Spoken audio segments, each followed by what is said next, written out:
13절의 말씀입니다. 출애굽기 20장 13절의 말씀, 참 짧은 말씀인데 다 같이 한번 봉독하겠습니다. 시작. 살인하지 말라. 이 시간 갈릴리 찬양대 찬양으로 하나님께 영광 돌리시겠습니다.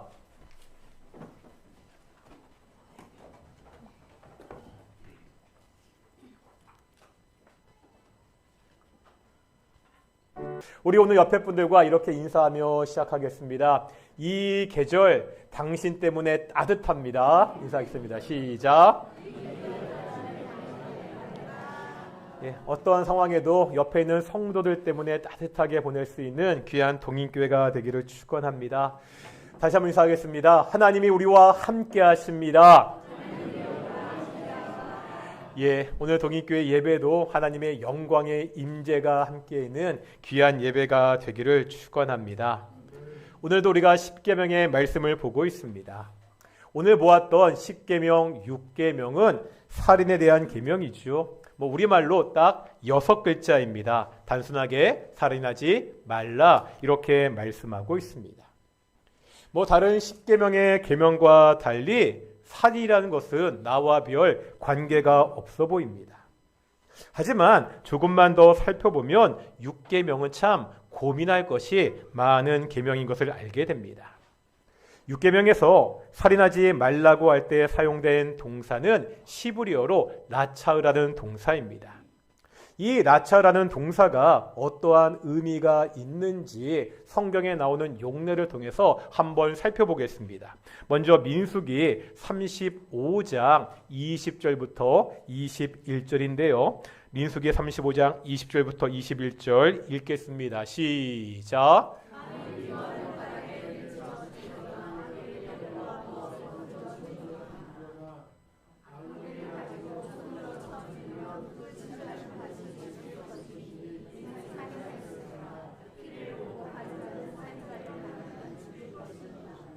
어떤 말씀이죠? 상대방에 대해서 미워하는 마음, 악의를 가지고 사람을 죽이는 경우입니다. 이런 사람은 반드시 죽이라고 말씀하고 있습니다. 이제 한번 두 번째 볼 텐데요. 민수기 35장 22절부터 25절입니다. 다음에 나오는 22절부터 25절까지 읽겠습니다. 시작.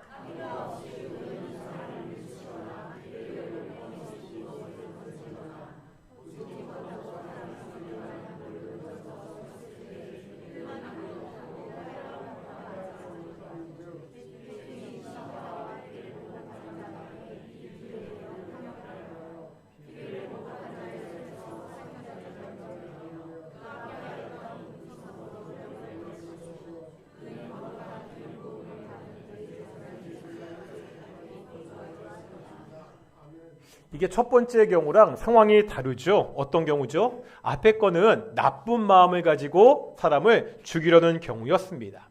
이번 상황은 악의가 없이 실수로 사람을 죽이는 경우. 이걸 뭐라고 이야기하죠? 과실치사죠. 이러한 것도 성경은 분명히 살인이라고 말씀하고 있습니다. 이런 일이 벌어지지 않도록 조심해야 된다 말씀하고 있죠. 단 이런 경우에는 피해자의 가족들로부터 보호를 받을 수 있도록 했습니다. 판결을 받기 전까지 도피성에서 피할 수 있다고 그렇게 말씀하고 있습니다. 그런데 이제 세 번째 경우를 볼 텐데요. 이거는 또 완전히 다릅니다. 직접적으로 사람을 죽이지는 않지만 사람을 죽게 한 경우입니다. 열왕기상 21장 19절 보겠습니다. 열왕기상 21장 19절입니다. 시작.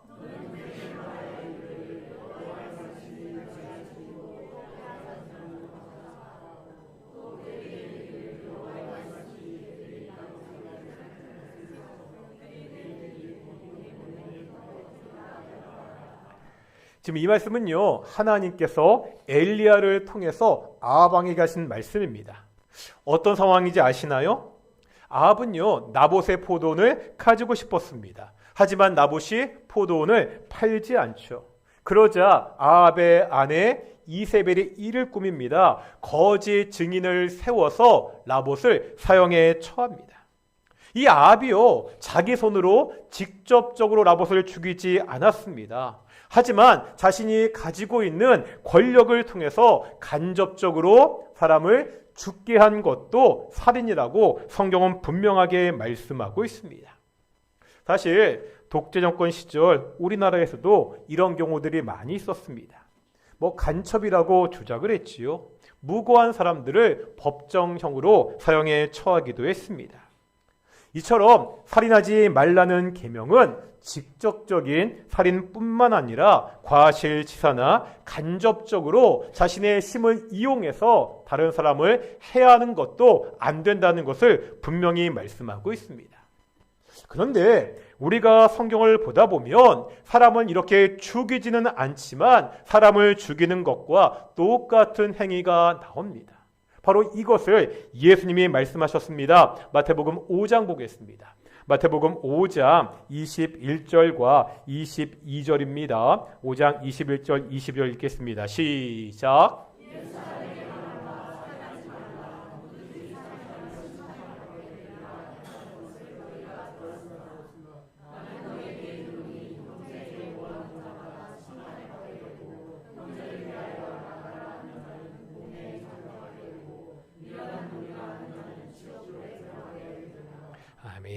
여기에 라가라는 말이 나오죠. 이 말은 무가치하다, 비어있다 이런 뜻을 가지고 있습니다. 우리식으로 이야기하면 골빈 놈 이런 식의 표현입니다. 예수님은 지금 자신의 형제들에게 화를 내거나 무가치하다고, 고리볍다고, 바보라고 그 놀리는 것이 뭐랑 같다는 거예요? 사람을 죽이는 것, 살인과 같다고 말씀하고 있습니다. 왜 이렇게 말씀하시죠? 단순히 더러운 말은 잘못이다 이것을 지적하는 것이 아닙니다. 상대방에게 이렇게 욕하는 것은 상대방의 존재를 무시하는 것입니다. 물론 육체적으로는 죽이지 않습니다. 하지만 상대방의 영혼을 피폐하게 합니다.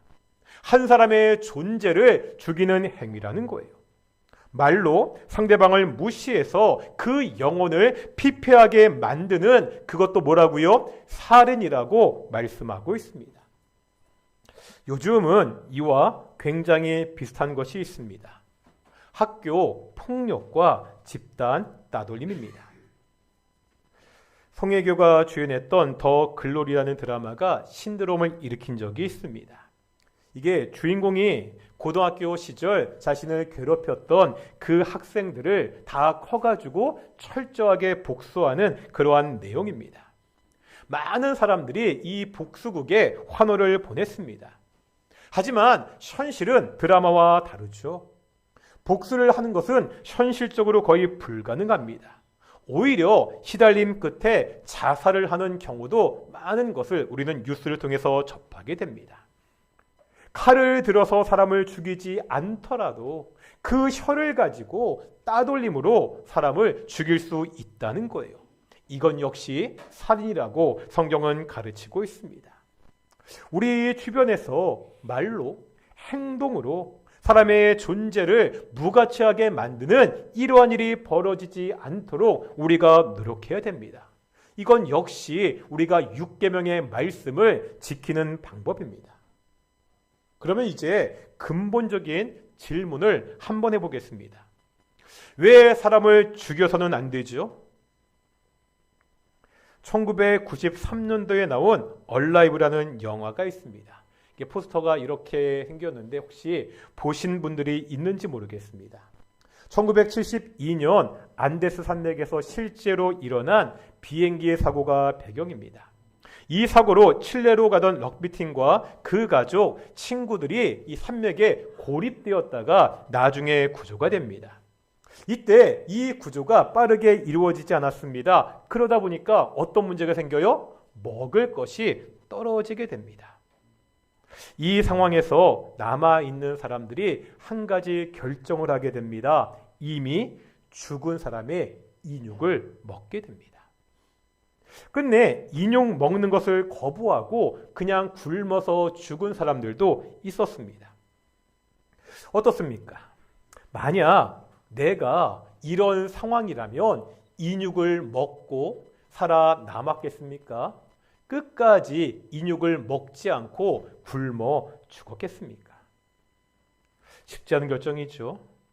이 사람들이요, 멀쩡하게 살아있는 사람을 죽여가지고 그 인육을 먹지 않았습니다. 이미 죽은 사람들입니다. 그렇더라도 인육을 먹는 것은 쉬운 일이 아닙니다. 만약에 이 비행기에 소나 양과 같은 동물들이 있었고요, 그 죽은 시체를 먹는 경우라면은 별로 거부감이 없었을 겁니다. 왜 우리는 사람과 동물을 이렇게 구별합니까? 최근에 동물 윤리에 대한 목소리가 높아지고 있습니다. 그래서 사람과 동물이 동등한 존재라고 주장하는 사람들이 있습니다. 진화론에서 보면 사람도 단지 좀 더 진화가 된 동물이기 때문입니다. 그렇습니까? 그렇다면 이런 경우는 어떻죠? 내가 집을 가고 있는데 물에 사람과 고양이가 빠져 있습니다. 빨리 구하지 않으면 물에 빠져 죽습니다. 시간상 둘 중에 하나만 구할 수 있습니다. 그러면 우리는 사람을 구해야 됩니까? 고양이를 구해야 됩니까? 아니, 이때 내가 사람을 구할지 고양이를 구할지 고민하지 않습니다. 사람과 고양이 중에 누구를 구해야 되는지 동전 던지기를 통해서 우리가 결정하지 않습니다. 그냥 당연히 사람을 먼저 구합니다. 왜 그렇지요? 사람은 동물과 다르기 때문입니다. 사람은 동물보다 우월합니다. 이게요, 생물학적으로 뛰어나서 이런 것이 아닙니다. 이유가 뭐죠? 창세기 9장 6절 보겠습니다. 창세기 9장 6절입니다. 읽겠습니다. 시작.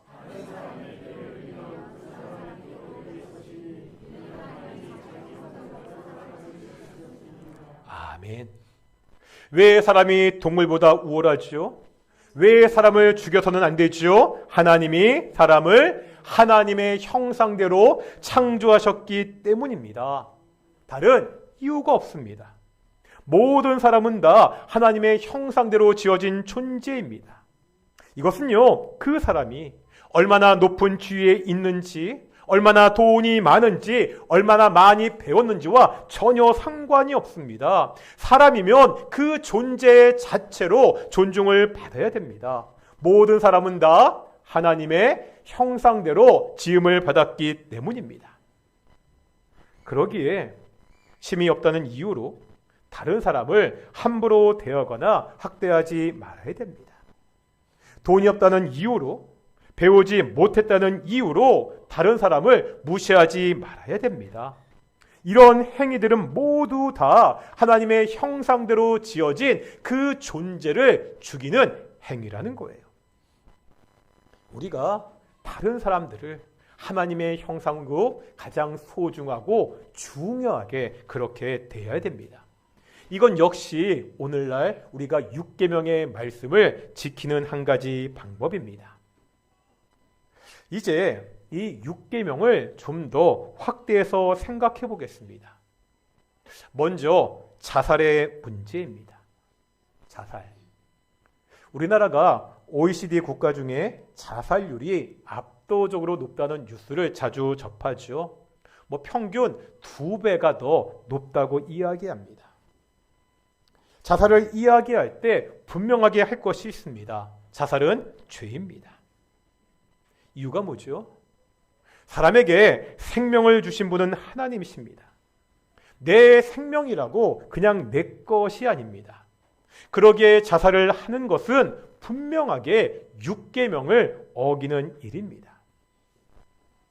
그런데 일부 보면 자살을 하면 지옥에 간다고 주장을 하는 분들이 있습니다. 그렇습니까? 자살을 하면 그 사람은 반드시 지옥에 갑니까? 성경 어디에도 자살을 하면 지옥에 간다고 단정적으로 말한 것은 없습니다.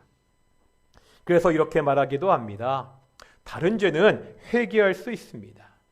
하지만 자살은 자기가 죽어버렸기 때문에 그 자살죄에 대한 회개의 기회가 없습니다. 그러기에 지옥에 간다고 그렇게 주장합니다.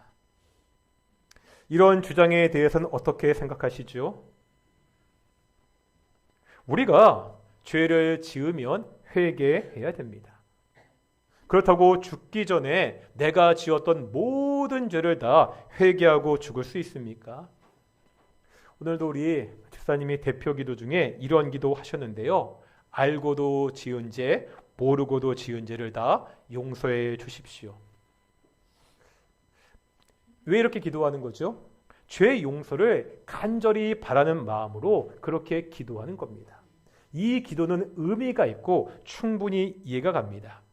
하지만 우리 개인들이 그냥 이렇게 내가 모르고도 지은 죄를 다 용서해 주십시오. 그렇게 기도한다면 구체적인 잘못에 대한 회개 없이 그렇게 기도한다고 내가 모르고 지었던 죄들이 다 용서받을 수 있습니까? 지옥에 가고 안 가고는 한 사람의 구원에 관한 문제입니다. 구원은 누구의 일이죠? 전적으로 하나님의 일입니다. 우리가 이 하나님의 판단을 함부로 대신해서는 안 된다는 거예요. 다시 한번 말씀드립니다. 자살은 죄가 분명합니다. 이 죄를 짓지 않아야 됩니다. 또한 동시에 주변의 사람들이 이런 죄를 짓지 않도록 우리가 노력해야 된다는 거예요. 자살의 원인은 여러 가지가 있습니다. 최근에 보면 우울증으로 자살을 하는 사람들도 많습니다. 교회가 몸이 불편한 사람에 대해서 관심을 쏟는 것처럼 이 정신의 문제로 어려움을 겪는 사람들에게도 관심을 가져야 됩니다. 또 사람들이 왜 자살하죠? 생활고 때문에 자살했다는 뉴스들 많이 듣잖아요. 정말 먹을 것이 없고 살 수가 없어서 일가족이 동반 자살했다는 그러한 뉴스를 여전히 우리가 볼 수가 있습니다. 정말 먹고 사는 것이 막막해서 죽음을 선택하는 사람들이 여전히 우리 사회에는 있다는 겁니다. 자살이 죄라고 지적하는 것으로 그쳐서는 안 됩니다. 그런 사람들이 극단적인 선택을 하지 않을 수 있도록 사회가, 교회가 도와야 됩니다. 두 번째 문제를 보겠습니다. 두 번째는요, 낙태입니다. 혹시 우리나라에서 얼마나 많은 낙태가 해마다 이루어지신지 아십니까? 합법적으로요, 그러니까 법이 허용하는 범위에서 약 3,000건 정도의 낙태 수술이 이루어진다고 합니다. 하지만 불법적으로 이루어지는 낙태 수는 훨씬 많아서 3만 건이 넘을 것이라고 그렇게 추정하고 있습니다. 태아가 아직 어머니의 뱃속에 있더라도 단순히 태아는 어머니의 몸의 일부가 아닙니다. 독립적인 인격체입니다. 시편 139편에 보면 주께서 내 내장을 지으시며 나를 모태에서 만드셨나이다. 이미 뱃속에 있는 그 아이도 하나님이 만드셨다고 분명히 고백하고 있습니다. 그래서 이 말씀에 따라 개신교나 카톨릭이나 모두 수정한 다음에는 그 태아를 하나님의 완전한 인격체로 인정합니다. 그러기에 낙태를 하는 건 역시 6계명을 어기는 살인죄입니다.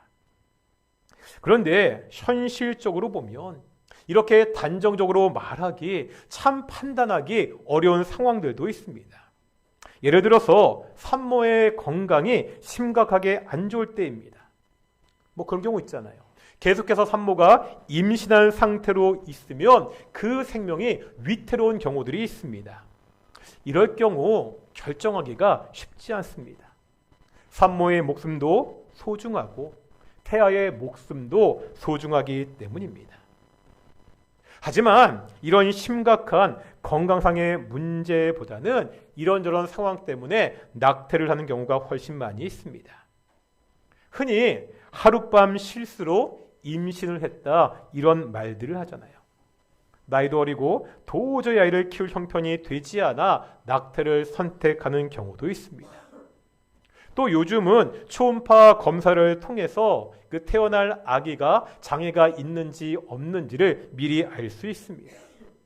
장애를 가진 아이를 키우는 것도 힘들고 장애를 가지고 사는 것, 그것도 참 힘들 테니까 낙태를 한다, 이런 경우들도 있습니다.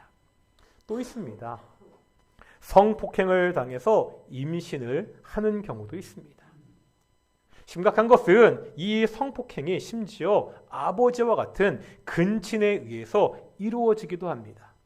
이런 뉴스들 보셨잖아요. 그래서 이런 경우에 낙태를 선택하기도 합니다. 사실 다 쉽지 않은 상황입니다. 정말 어렵지요. 하지만 태아 역시 하나님이 주신 하나의 독립적인 인격체라고 생각한다면 낙태를 해서는 안 됩니다. 아니, 내가 실수했다고 다른 생명을 죽일 수 없습니다. 몸에 장애가 있다고 그 사람을 죽이는 것도 말이 안 되잖아요. 성폭행을 당한 것은요, 정말 견디기 힘들고 정말 끔찍한 일입니다. 하지만 그것이 뱃속에 있는 태아에게 책임이 있는 것은 아닙니다. 낙태는 죄가 분명합니다. 그런데 여기서 멈춰서 안 됩니다. 교회가 여기까지만 죄라고만 이야기해서는 안 된다는 거예요. 낙태를 하지 않도록 여건을 만들고 도울 수 있어야 됩니다. 도저히 아이를 키울 여건이 안 되는 어린 부모들이 있습니다. 이들을 대신해서 국가가 아이를 키울 수 있는 입양 시스템이나 양육 시설을 제대로 만드는 일에 관심을 가져야 됩니다. 장애를 가진 그 아이들을 잘 키울 수 있도록 경제적이고 제도적으로 도울 수 있어야 됩니다. 미혼모들 있잖아요. 미혼모들에 대한 편견을 버려야 됩니다. 이 사람들을 편견을 가지고 바라보지 말아야 됩니다. 여러 가지 어려운 상황에서도 아이를 낳기로 결정하고 그렇게 기르는 미혼모들을 도울 수 있는 시스템을 만들어야 됩니다. 이런 노력들이 함께 있을 때 낙태를 반대하는 교회의 목소리에 힘이 실릴 수가 있습니다. 이제 세 번째 볼 텐데요. 세 번째는 사회적인 참사입니다. 2022년 10월 29일 이태원에서 끔찍한 참사가 벌어졌습니다. 축제를 즐기기 위해 모였던 인파들 중 일부가 좁은 골목에 몰리면서 대형 압사 사고가 났잖아요. 벌써 2년이 지났습니다. 이 사고 당시에요, 159명이 사망하고 195명이 부상을 당했습니다. 제가 말씀드린 적이 있는데 그 사고가 난 골목은 제가 굉장히 익숙한 곳이었습니다. 예전에 그 골목 바로 위에 저희 이모가 운영하는 식당이 있었습니다. 그래서 걔가 그 길을 굉장히 자주 지나다니던 골목이었습니다. 그 좁은 골목에서 이렇게 엄청난 사상자가 났다는 사실에 저도 당시에 굉장히 큰 충격을 받았습니다. 그런데 이를 두고 놀러 갔다가 죽은 걸 가지고 왜 그렇게 난리냐고 말하던 사람들이 있었습니다. 많은 사람들이 몰려서 어쩔 수 없었다고 말하는 사람들도 있었습니다. 하지만 놀러 간 것이 죽어야 되는 잘못은 아닙니다. 또 많은 사람이 몰릴 것이라는 것은 충분히 예측 가능한 일이었습니다. 이것을 미리 대비하지 못한 행정당국은 마땅히 그 책임을 져야 됩니다. 자연재해도 마찬가지입니다. 2023년 7월 15일 충청북도 청주시 오성읍에 있는 지하차도가 폭우로 침수가 되었습니다. 그래서 14명이 죽는 사고가 있었습니다. 근처 제방독이 터졌고요. 인근의 강이 범람했습니다. 그 결과 6만 톤에 달하는 어마어마한 물의 양이 단 2, 3분 만에 지하차도에 들어쳤습니다. 이 물살을 빠져나오지 못한 그 차에 타고 있던 사람들 14명이 그 자리에서 죽고 말았습니다. 폭우가 내리는 자연재해는 어쩔 수 없습니다. 하지만 이미 많은 비가 예보된 상태였고요. 계속해서 비가 내리고 있었습니다. 당연히 지하차도에 대한 교통 통제가 있어야 됐습니다. 하지만 아무런 조치는 없었고요. 그 결과가 끔찍한 참사였습니다. 사회적 참사는 자신이 직접적으로 사람을 죽인 것은 아닙니다. 하지만 자신이 해야 될 일을 소홀히 해서 이런 참사가 일어났다면 이것은 간접적으로 율계명을 어긴 것이 됩니다. 신명기 22장 8절 보실 텐데요. 신명기 22장 8절의 말씀입니다. 읽겠습니다. 시작.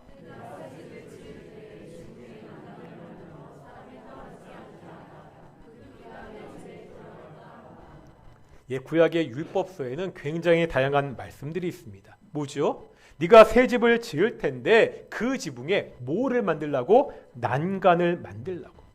이런 겁니다. 당시 집은요, 지붕이 평평했습니다. 그래서 그 지붕도 하나의 생활 공간이었습니다. 그러기에 지붕에서 떨어지는 사고를 방지하기 위해서 반드시 난간을 만들라고 말씀하고 있습니다. 네가 난간을 만들지 않아서 사람이 떨어져 죽게 되면 그 피해에 대한 책임이 그 집 주인에게 있다고 성경은 말씀하고 있습니다. 그동안 끔찍한 대형 사고들은 계속해서 있었습니다. 기억나시나요? 삼풍 백화점이 붕괴되었고요. 성수대교가 무너졌습니다. 아직 인생의 싹도 제대로 피우지 못한 수많은 학생들이 죽어간 세월호 사건도 있었습니다. 이런 대형 사고가 벌어질 때마다 수많은 대책들을 말하지만 그 순간뿐이고 지속되지 못했습니다. 그 결과 많은 사람들의 생명을 앗아가는 대형 참사들이 반복해서 계속되고 있습니다. 이런 대형 참사가 있을 때 철저하게 진상을 규명해야 됩니다. 책임 있는 사람들은 그 잘못에 대한 벌을 받게 해야 됩니다. 진상 규명과 책임자 처벌이 유야무야되니까 계속 이런 사고들이 반복되고 있습니다.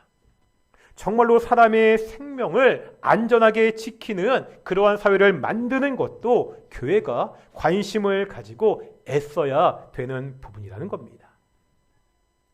이제 마지막 네 번째, 전쟁을 보겠습니다.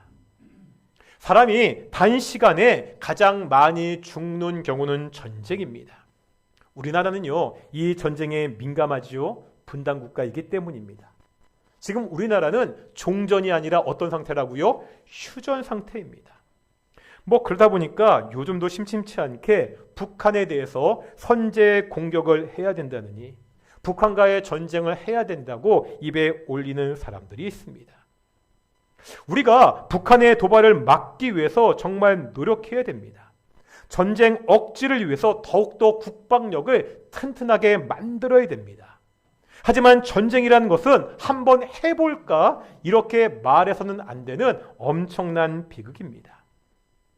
이 땅에는 한국 전쟁이라는 참혹한 비극이 이미 있었습니다. 공식적인 기록에 보면 이 한국 전쟁으로 사망한 사람이 137만 4,195명이라고 이야기합니다. 이 가운데 민간인 사망자가 50만 명이 넘습니다. 이것은 그냥 말씀드린 대로 공식적인 집계입니다. 이외에 얼마나 많은 사람들이 죽었는지 확인할 길이 없습니다. 전쟁이 끔찍한 것은 단순히요, 많은 사람이 죽기 때문이 아닙니다.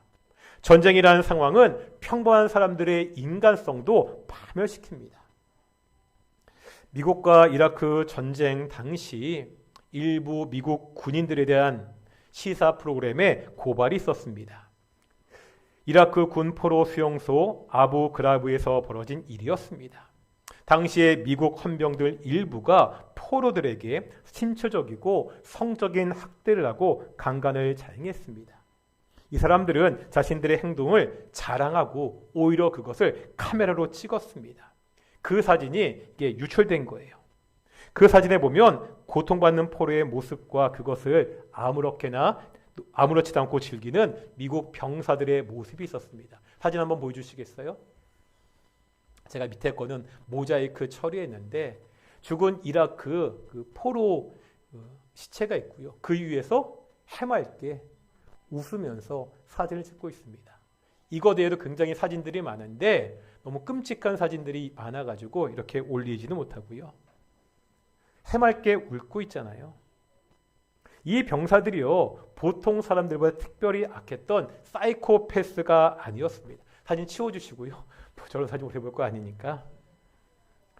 이 고문을 자행했던 병사들, 그 지인들의 말에 따르면 이 전쟁에 참가하기 전에 이 사람들은 그냥 우리 주변에서 흔히 볼 수 있는 평범한 청년들이었습니다. 그런데 전쟁이라는 이 극단적인 상황이 평범한 청년들을 악의 화신으로 만들고 말았습니다. 다른 나라가 우리나라를 침략할 때 그에 맞서 전쟁을 하는 것을 우리가 잘못이라 할 수 없습니다. 우리가 안중근 의사를 테러리스트나 살인자라고 말하지 않잖아요. 조선을 침략한 일제에 대한 정당한 방어행위였기 때문입니다.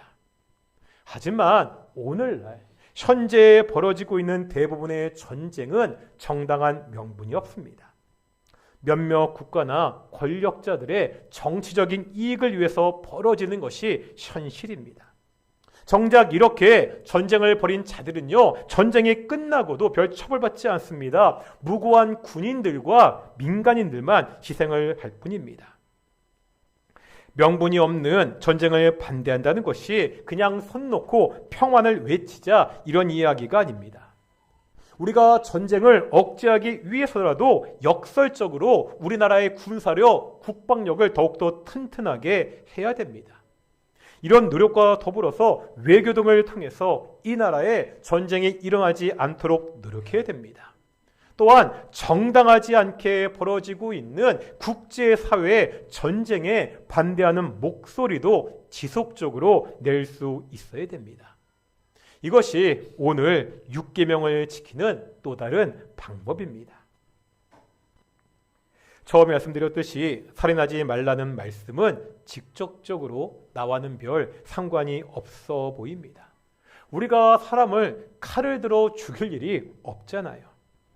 하지만 우리 주변에서 벌어지는 많은 일들이 이 6계명과 다 관련이 있습니다.